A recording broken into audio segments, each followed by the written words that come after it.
In the United States, 21% of all children live in poverty. That's a rate higher than what prevails in virtually all other rich nations. In 2013, the National Center on Family Homelessness stated that 1 in every 30 children has experienced homelessness, citing lack of affordable housing as the primary cause of child poverty in the United States. However, there's an underlying cause to this: wealth inequality. In the US, the average employee needs to work more than a month to earn what the CEO makes in an hour. And in 2011, it was reported that the poorest 80% of Americans own only 7% of the nation's wealth, with the top 1% owning half of America's wealth. And ever since then, the wealth gap has only been increasing. But why?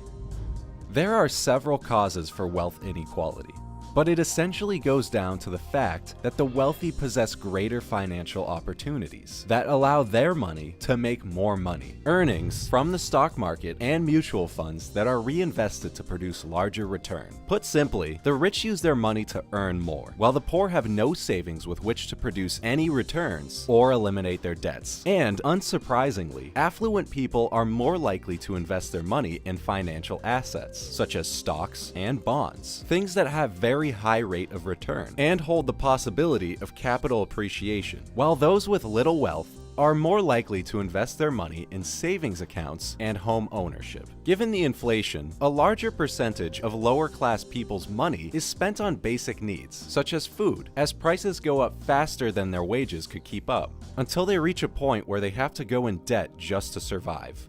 All of this causes the gap between the top 10% and middle class to be over 1,000%, and another 1,000% between the upper class and the top 1%, as the bottom 50% of Americans own only 0.5% of the country's stocks, bonds, and mutual funds, compared to the top 1% that owns 50% of the country's financial assets. According to the New York Times, the richest 1% in the US own more than the bottom 90%. And if we look closely, we see that the wealth gap is even worse when it comes to race, as the gap between white and black families nearly tripled in size between 1984 and 2009, with the main cause being the relative lack of inheritance that has been observed among African Americans, which is attributed in large part to factors such as unpaid labor and racial discrimination. And statistics show that 1 in 3 white households will receive a substantial inheritance during their lifetime, compared to only 1